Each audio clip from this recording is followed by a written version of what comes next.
நீங்க நாமக்கல் போகணும்னா நீங்க போய் திருச்சியில போய் இறங்குறீங்க விமானத்துல. விமான நிலையம் திருச்சியில தான் ஐயா இருக்கு.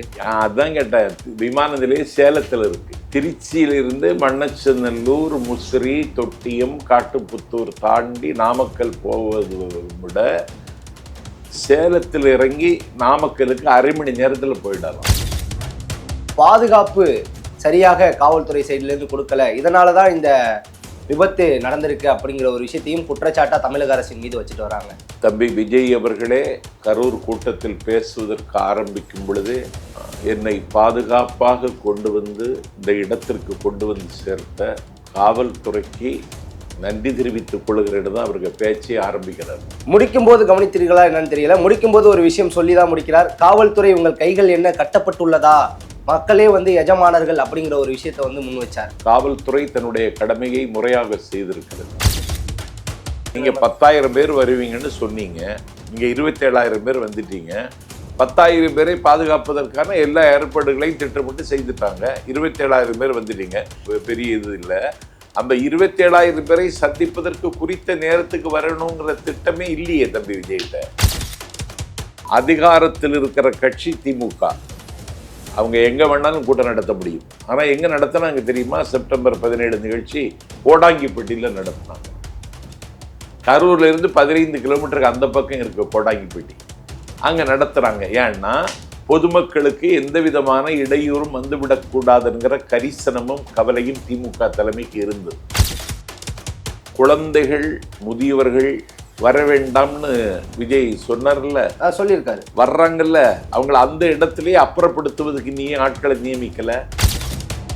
எத்தனை மணிக்கு வர வேண்டியவர் எத்தனை மணிக்கு வந்தார், யாரோ ஏதோ செருப்பு வீசுறாங்க, எல்லாமே போய் மின்சாரம் துண்டிக்க. சார் வீடியோ இருக்கு சார், விஜய் அவர்கள் மீது செருப்பு வீசப்பட்ட வீடியோ இருக்கு. மின்சாரம் அது அப்படி வீசினாலும் ஒரு தடவை வீசி இருப்பான். அப்ப திமுகவினர் உள்ள இருந்திருக்காங்க.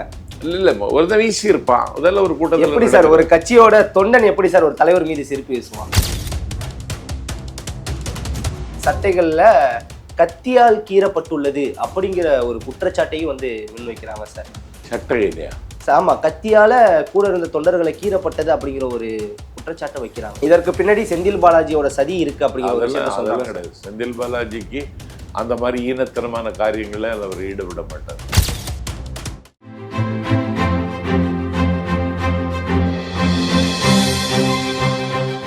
ஜெம் தொலைக்காட்சி நேயர்களுக்கு வணக்கம். அரசியல் ஆடுகளம் நிகழ்ச்சிக்காக நான் உங்கள் முத்துக்குமார். இன்றைய அரசியல் ஆடுகளம் நேர்காணல்ல நம்மளோட இணைந்துள்ளவர் அரசியல் விமர்சகர் ஐயா நாஞ்சில் சம்பத். அவர் தான் நம்ம கூட இணைஞ்சிருக்கார். அவரிடம் அரசியல் சார்ந்த பல கேள்விகளை முன்வைப்போம். ஐயா வணக்கம். வணக்கம். எப்படி இருக்கீங்க சார்? நல்லா இருக்கு சார். தமிழகத்தை பொறுத்தவரை ஒரு துயரமான சம்பவம் கரூரில் நடந்திருக்கிறது.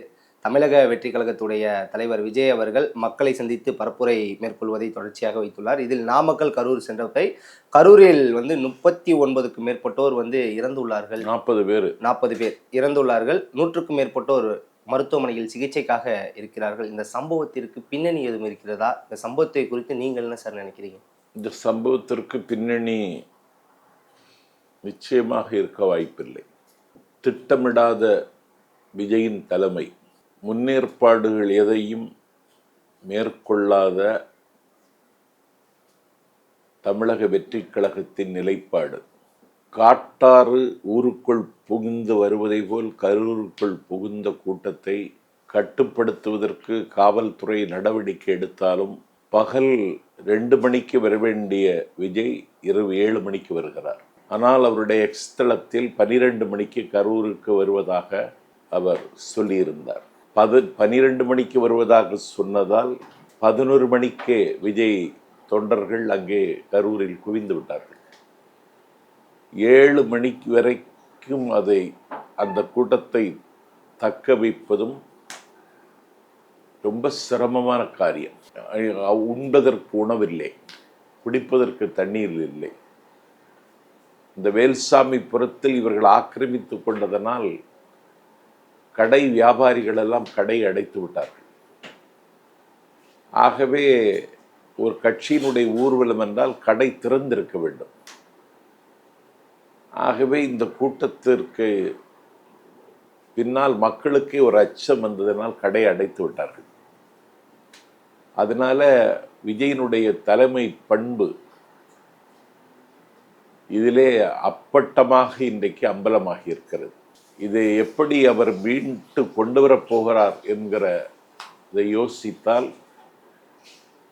விஜயிடத்தில் அப்படி ஏதாவது தீர்வு இருக்கிறதா என்றும் எனக்கு தெரியவில்லை. சார், நிறைய பேர் சொல்லக்கூடிய ஒரு விஷயம், குற்றச்சாட்டு என்ன என்றால், அவர்கள் குறுகிய ஒரு இடத்தை, அதாவது நெருக்கடி உள்ள ஒரு இடத்தை கொடுத்திருக்கிறார்கள், பாதுகாப்பு சரியாக காவல்துறை சைட்லேருந்து கொடுக்கல, இதனால தான் இந்த விபத்து நடந்திருக்கு அப்படிங்கிற ஒரு விஷயத்தையும் குற்றச்சாட்டா தமிழக அரசின் மீது வச்சுட்டு வராங்க.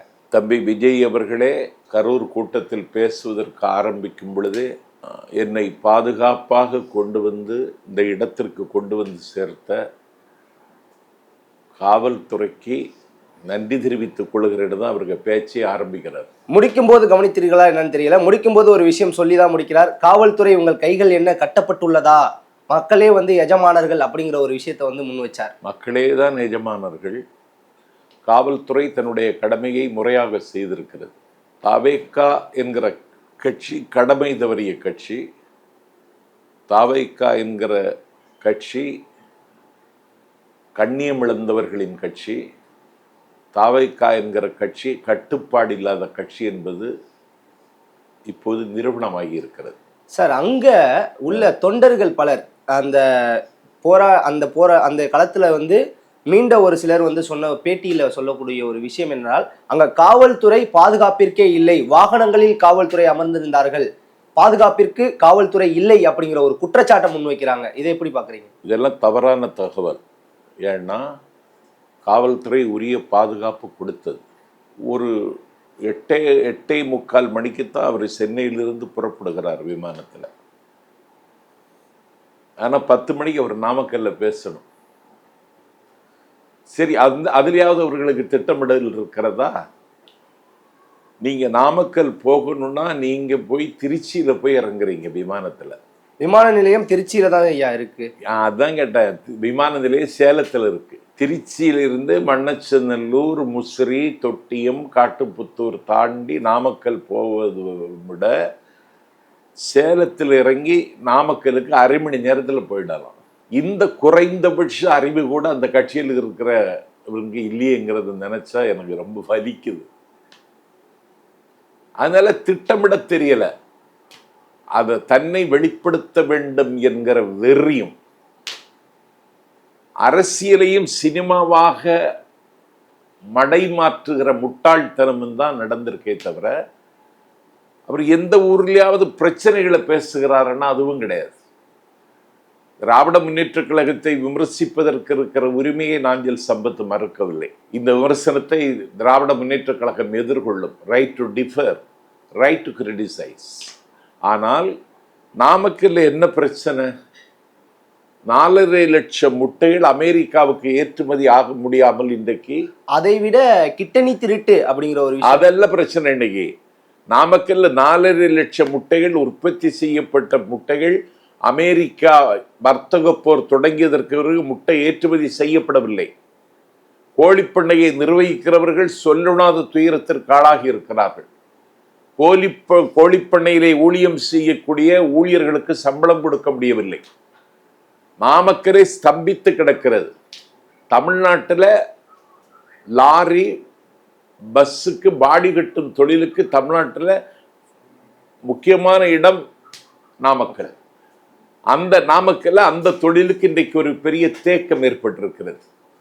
இன்னொரு உண்மை சொல்லவா? HIV நோயாளிகள் அதிகம் இருக்கிற ஊர் நாமக்கல். அதுக்கு என்ன காரணம்?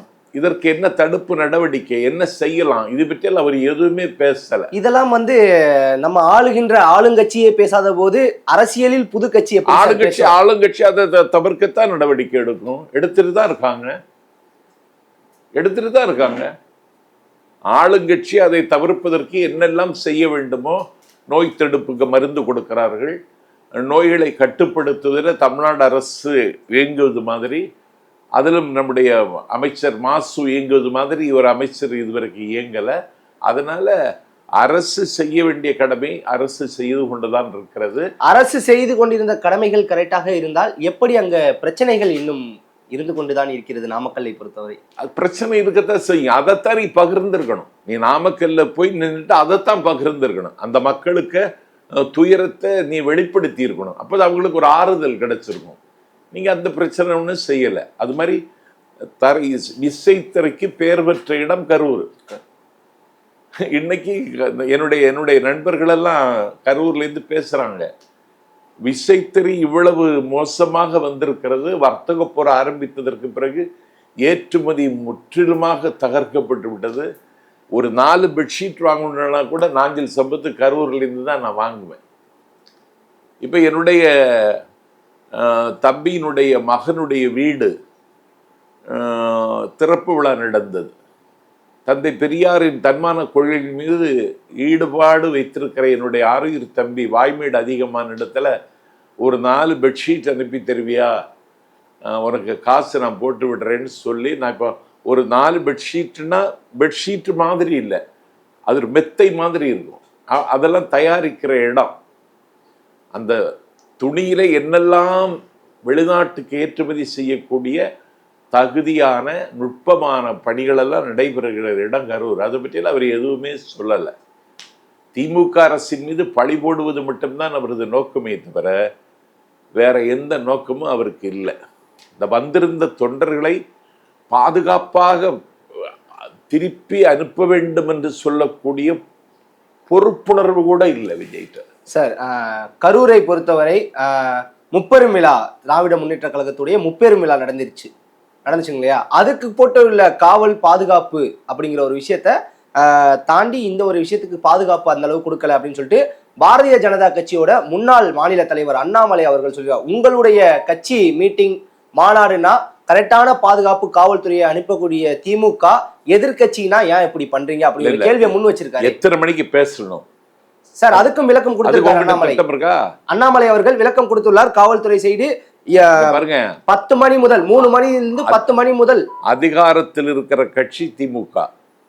அவங்க எங்க வேணாலும் கூட்டம் நடத்த முடியும். ஆனா எங்க நடத்தினாங்க தெரியுமா? செப்டம்பர் 17 நிகழ்ச்சி கோடாங்கிப்பட்டியில நடத்தினாங்க.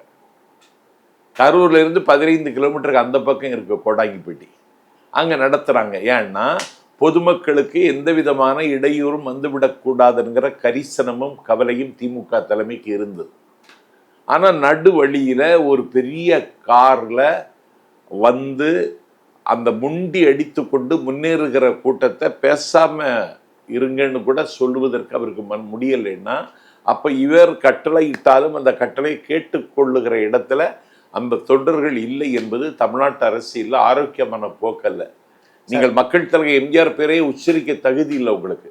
மக்கள் தலைவர் எம்ஜிஆர் ஒரு பெரிய கூட்டத்தில் அவர் சொல்லுகிறார், முதல்ல பெண்களும் குழந்தைகளும் வெளியேறுங்கள் என்று. பெண்களும் குழந்தைகளும் வெளியேறுங்கள், நான் ஒரு செய்தியை சொல்ல வேண்டியது இருக்கு அப்படின்னு சொன்ன உடனே பெண்களும் குழந்தைகளும் வெளியேறிட்டாங்க அந்த கூட்டத்திலேருந்து. அதற்கு பிறகு எம்ஜிஆர் பேச ஆரம்பிக்கிறார், பெண்களும் குழந்தைகளும் வெளியேறி விட்டாங்களா, சரி இனி நீங்களும் வெளியேறலாம். அவர்களை பாதுகாப்பாக அனுப்ப வேண்டும் என்பதற்காகத்தான் அவர்களை முதலில் வெளியேற சொன்னேன், இனி நீங்கள் வெளியேறலாம்னு பொது கூட்டத்தை பார்த்து மக்கள் தலைவர் பேசுகிறாருன்னா அந்த மக்கள் மீது அவருக்கு எவ்வளவு கரிசனம் இருந்து என்பதை இதை காட்டுகிறது. உங்கள்கிட்ட இல்லையே அது.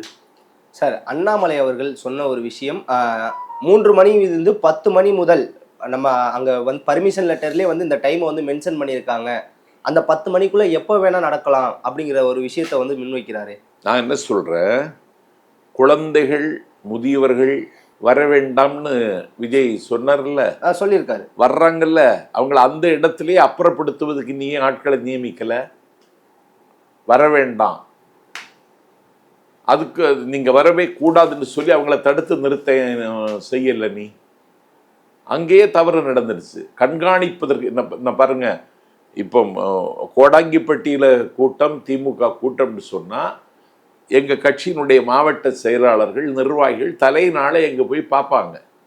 எத்தனை மணிக்கு தொடங்குவது, எத்தனை மணிக்கு பேசி முடிப்பது, ஆண்களை எங்கே உட்கார வைக்கிறது, பெண்களை எங்கே உட்கார வைக்கிறது, பத்திரிகையாளர்களை எங்கே உட்கார வைக்கிறது, விஐபிக்களை எங்கே உட்கார வைக்கிறது அப்படின்னு சொல்ல அதுக்கெல்லாம் தனித்தனியாக சேர் போட்டு உட்கார வச்சு ஒரு நிகழ்ச்சி மாதிரி நடத்துவாங்க. இது நிகழ்ச்சி மாதிரி மட்டுமே நடக்கலை. விஜய் என்று சொல்லக்கூடிய ஒரு தனி மனிதனை தமிழ்நாடு தாங்க வேண்டும் என்று அவர் கருதுகிறாரான்னு எனக்கு தெரியல. அவர் மட்டும்தான் பேசுகிறார், வேற யாரும் பேசுறதில்லை. பிரச்சாரத்தில் தலைவர் மட்டும்தான் பேசுகிறார். அப்படி கிடையாது. அதிமுகவை பொறுத்தவரை இப்ப எடப்பாடி அவர்களும் அவர் மட்டும்தான் பேசிக் கொண்டு வருகிறார் பேருந்தில் ஏறி. அதுவே தப்பு. நான் என்ன சொல்லி இருக்கிறேன், நீங்க அந்த பேருந்துல மதியழகனை ஏத்தி இருக்கணும். எங்க கரூர்ல மாவட்ட செயலாளர் இவர்தான் மதியழகன். மதியழகன் யாருக்கும் தெரியாது. மதியழகன் தான் தாவேகா மாவட்ட செயலாளர்னு அந்த கட்சியில் இருக்கிற ரசிகர்களுக்கே தெரியாது. இவர்தான் மதியழகன். கரூர்ல எங்களுக்கு எங்கள் அமைப்புக்கு மாவட்ட செயலர்னு அறிமுகம் செய்திருக்கணும். இப்ப யார் நிர்வாகின்னே யாருக்கும் தெரியாதுங்க. மதுரையில மாநாடு நடத்தினார். இந்த மாநாட்டில் அந்த கட்சியினுடைய நிர்வாகி என்று அறியப்பட்ட ஆதவ அர்ஜுனா, நிர்மல் குமார், வழக்கறிஞர் அறிவழகன், யாரோ இன்னொரு அம்மா, எல்லாரும் விஜய் பேசும் பொழுது அச்சடித்த பதுமை மாதிரி நின்று கொண்டே இருந்தார்கள். அவங்களுக்கு உட்காருவதற்கு கூட ஒரு நாற்காலி போடலைன்னா இது என்ன மேடை நாகரிகம் இது? சார், இவர் விஜய் அவர்கள் பேசி கொண்டிருக்கும் போது ஆம்புலன்ஸ்கள் உள்ளே வந்ததை நம்மளால பார்க்க முடிஞ்சிச்சு தொலைக்காட்சியில. நிறைய ஆம்புலன்ஸ்கள் குறுக்க வந்தது. ஒரு சிலர் நிறைய மயக்கம் போட்டு விழுந்ததுக்கு அப்புறம் அவங்க தூக்கி கொண்டு போய் செல்லக்கூடிய அந்த ஆம்புலன்ஸில் மருத்துவ அணி கரூர் திமுக அப்படின்னு சொல்லி ஒட்டப்பட்ட பேனர்களும் அதுல ஒட்டப்பட்டிருந்துச்சு. அதே மாதிரி உள்ள நோயாளிகளுக்கு கொடுக்கப்பட்டுள்ள அந்த வாட்டர் பாட்டிலில் செந்தில் பாலாஜி அறக்கட்டளை அப்படிங்கிற ஒரு புகைப்படமும் ஒட்டப்பட்டிருந்தது. இதை ஒரு குற்றச்சாட்டா வைக்கிறாங்க. இது எப்படி குற்றச்சாட்டாகும்? செந்தில் பாலாஜி அறக்கட்டளை இந்த உதவியை செய்திருக்கு, நீ செய்யல, நாங்க செய்யறோம். இதுல என்ன இருக்கு? ஆம்புலன்ஸில் திமுக மருத்துவ அணி கரூர் அப்படின்னு போட்டு வருது சார். இதெல்லாம் முன் ஏற்பாடா அப்படிங்கிற ஒரு குற்றச்சாட்டு கேள்விகளும் ஆபத்து வந்த உடனே ஆம்புலன்ஸ் வந்துச்சு. அந்த பேனர் எப்படி வந்ததுதான் சார் கேள்வி. அந்த பேனர் எப்பொழுதும் அந்த ஆம்புலன்ஸ் இருந்துட்டே இருக்கும் கரூர்ல. அதெல்லாம் செந்தில் பாலாஜி கட்சி கடந்து சபிக்கப்பட்ட மக்களின் கண்ணீரை துடைக்கிற ஒரு கரமாகத்தான் கரூர்ல இருக்கிறார். Okay sir.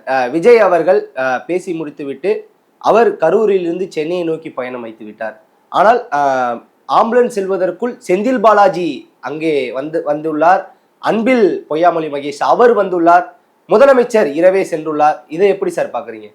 இப்படி ஒரு முதலமைச்சரை நாடு இப்போதுதான் பார்க்கிறது. இதே இன்னொரு கேள்வி வைக்கிறாங்க சார். இந்த முதலமைச்சர் இந்த ஒரு நடவடிக்கை எடுக்கக்கூடியவர் கள்ளக்குறிச்சி கள்ள சாராயம் குடித்து 70 பேர் இறந்த போது ஏன் விரையவில்லை அப்படிங்கிற ஒரு குற்றச்சாட்டும் கேள்வியும் முன்வைக்கப்படுகிறது சார். அதுக்கு ஏன் விரையில்லைங்கிற கேள்வியை விடுங்க.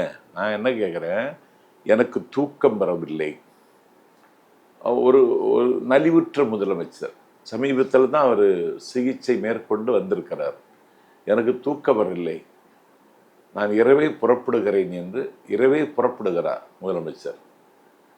பாதிக்கப்பட்டவர்களை பார்க்கிறார், மறைந்து போனவர்களுக்கு மலரஞ்சலி செலுத்துகிறார், அரசு உங்களுக்கு உதவும் என்று நம்பிக்கை ஊட்டுகிறார், 10 லட்சம் ரூபாய் அறிவிக்கிறார்,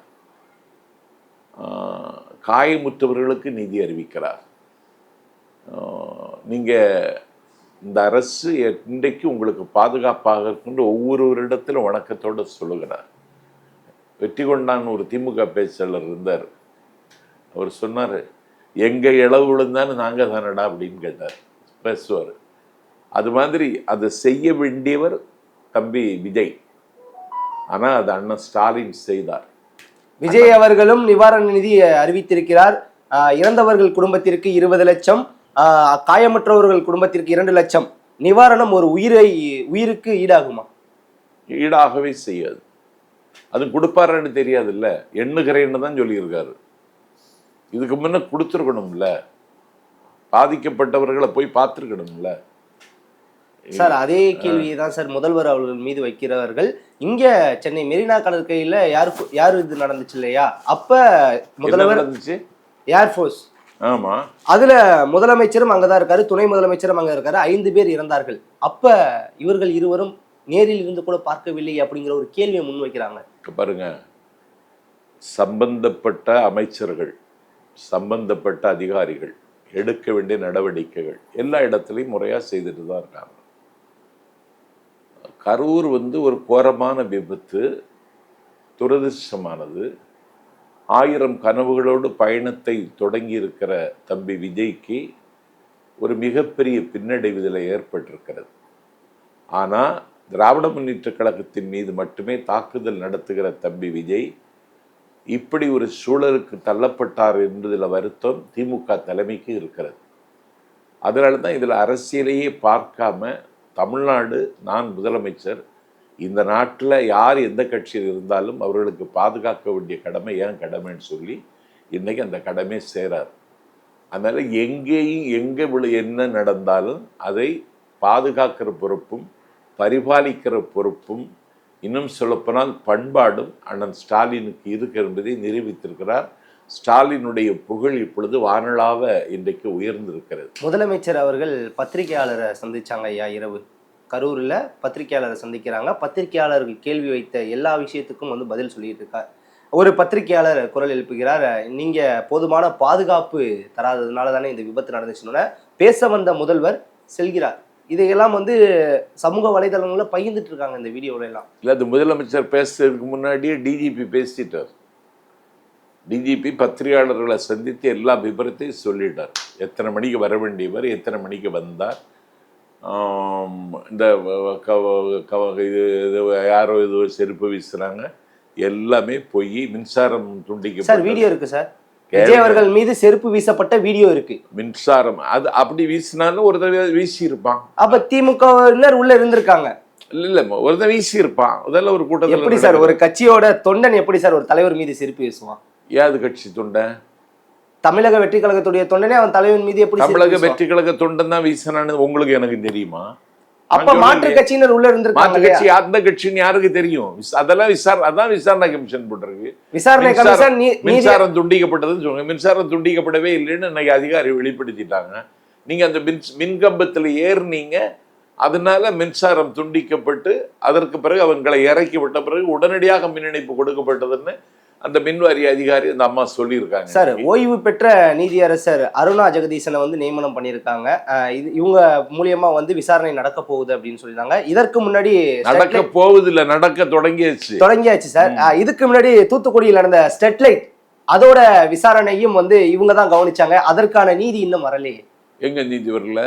ஸ்டெர்லைட் துப்பாக்கி சூட்டுக்கு பின்னணி எதுவுமே சொல்லவில்லை இதுவரையும். ஸ்டெர்லைட் துப்பாக்கி சூட்டுல அந்த அந்த அம்மாவை நியமித்தது எடப்பாடி பழனிசாமி. விசாரணை அறிக்கையை கொடுத்துட்றாங்க. முதலமைச்சர் பார்த்துட்டாரு. ஒரு தண்டனை கொடுக்க வேண்டிய அளவுக்கு அந்த அதிகாரிகள் மீது தண்டனை கொடுக்க வேண்டிய அளவுக்கு ஒன்றும் முகாந்திரம் இல்லைன்னு முதலமைச்சர் கருதி இருப்பார்.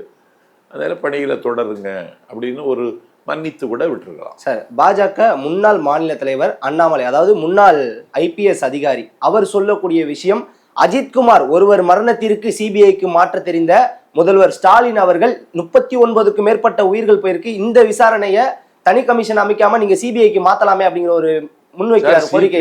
சிபிஐ என்னைக்கு தான் சார் வருவாங்க? அருணா ஜெகதீஷ விசாரணை ஆரம்பிச்சுட்டாங்க. இப்ப சிபிஐ வேணும்னு சொல்லி இன்னைக்கு தாவேக்கா சார்பில் மதுரை உயர்நீதிமன்றத்தில் இன்னைக்கு வழக்கு தொடுத்து இன்னைக்கு மத்தியானம் 2:15 மணிக்கு எடுக்கிறாங்க. அது நீதிமன்றம் பார்த்துக்கணும். Okay sir. விஜய் அவர்கள் கரூரில் இருந்து திருச்சியை நோக்கி பயணம் செய்துள்ளார். திருச்சியிலிருந்து சென்னைக்கு வந்துள்ளார். மக்கள் அங்க உயிருக்கு போராடும் போது ஒரு தலைவர் இப்படி வந்ததே ஒரு வீட்டுக்கு வந்தது ஒரு குற்றச்சாட்டா வந்து சொல்லிட்டு இருக்காங்க. இதை பத்தி ஒரு மூத்த அரசியல் விமர்சகரா நீங்க என்ன சார் நினைக்கிறீங்க? இல்ல தம்பி, என்ன செய்திருக்கணும்? விஜய் அங்கேயே இருந்திருக்கணும், அந்த மக்களோடு இருந்திருக்கணும். அதுதான் தலைமை பண்புங்கிறது. எந்த மக்கள் என்னை நம்பி வந்தார்களோ அந்த மக்கள் துயரத்தில் விழுந்து கிடக்கிற பொழுது அந்த துயரங்களுக்கு ஆறுதலையும் அந்த துன்பங்களுக்கு விடுதலையையும் பெற்று தருவதற்கு அந்த தலைவர் இருந்தால் அடிபட்டவனுக்கு காயம் ஏற்பட்டாலும் கவலை இருக்காது. அந்த கடமையை கூட செய்யாமல் உடனடியாக புறப்பட்டு சென்னைக்கு வந்தது விஜய் மீது வைக்கப்படுகிற கடுமையான விமர்சனம். இதற்கு என்ன பதிலை அவர் சொல்ல முடியாது. அப்படி ஒரு நிலைமைக்கு தாவேகா கட்சி ஒரு முட்டுச்சந்தில் அவர் கொண்டு வந்து நிறுத்தி விட்டார் என்பதுதான் என்னுடைய கருத்து. சார் இன்னொரு விஷயம், இந்த விவகாரத்தில் பொதுச் செயலாளர் புஷி ஆனந்த், மாவட்ட செயலாளர் மதியழகன், நிர்மல்குமார் போன்ற பல பேர் 4 பேர் மீது வந்து வழக்கு பதிவு செஞ்சுருக்காங்க. இது எப்படி சார் பார்க்குறீங்க? இந்த 4 பேரும் தலைமறைவு அப்படிங்கிற மாதிரியான செய்திகளும் வந்து கொண்டு இருக்கிறது. இல்லை வழக்கு பதிவு செய்யணும்ல, அவர் தானே பொதுச் செயலாளர். அவங்க தான் பொறுப்பேற்றுக்கிடணும். தாவேக்கா இதுக்கு பொறுப்பேற்றுக்கிடணும். கட்சியினுடைய பொதுச் செயலாளர் மேலே வழக்கு போட்டாச்சு, நிர்மல்குமார் மேலே போட்டாச்சு, மாவட்ட செயலாளர் தம்பி மதியழகன் மேலே போட்டாச்சு. இது காவல்துறை செய்ய வேண்டிய கடமை. அந்த கடமையை அரசு மிகுந்த பொறுப்போடு செய்திருக்கிறது. தாவேக தலைவர் விஜய் அவர்கள் கைது செய்யப்படுவாரா அப்படிங்கிற ஒரு கேள்வியும் முன்வைக்கப்படுது. அது அது அருணா ஜெகதீசன் அறிக்கை வந்த பிறகுதான் அந்த முடிவை முதலமைச்சருக்கு முன்னால் வரும். அது அப்போது முடிவெடுக்க வேண்டிய விவகாரம். Okay sir. இதற்கு பிறகு ஆலோசனை கூட்டம் நடத்தியிருக்காங்க. நிவாரண நிதி தமிழக வெற்றி கழகம் சார்பா இது பண்ணியிருக்காங்க. அடுத்த வாரம் நடக்கக்கூடிய ஆலோசனை கூட்டம் எங்க நடந்துச்சு? பனையூர்ல. யார் இருந்தா கூட? விஜய் கட்சி சம்பந்தப்பட்ட பலர் இருந்திருக்காங்க. யாரும் இல்லை. ஒரு ஆலோசனை கூட்டமும் நடக்குது. ஓகே, வந்த தகவல் அப்படிதான் சார். ஆலோசனை கூட்டம் நடந்ததாக அதைத்தான் சொன்னேன். கான்ஸ்பரன்சியா இருக்கணும். ஒரு கட்சி அதனுடைய நடவடிக்கை எல்லாம் வெளிப்படையா இருக்கணும். கரூரில் நடந்த இந்த சம்பவத்திற்கு நிதி உதவி அறிவிச்சிருக்கிறாங்க. அப்புறம் இதற்கு பிறகு மக்கள் சந்திக்கிற இது கொஞ்சம் தள்ளி வைக்கிறது மாதிரி கொஞ்சம் சில தகவல்கள் வந்திருக்கு. இன்னும் ஒரு கட்டத்திற்கு மேலாக போனால் கரூரிலிருந்து மக்கள் வீடியோ மூலியமாக நிறைய விஷயங்கள் சொல்லுவதில்லை. ஒரு குறிப்பிட்ட ஒரு விஷயம் சொன்னது என்னன்னா, கரூர்ல என் கூட வந்த ஒரு 4 பேர் சட்டைகள்ல கத்தியால் கீறப்பட்டுள்ளது அப்படிங்கிற ஒரு குற்றச்சாட்டையும் முன்வைக்கிறாங்க சார். சட்டை இல்லையா?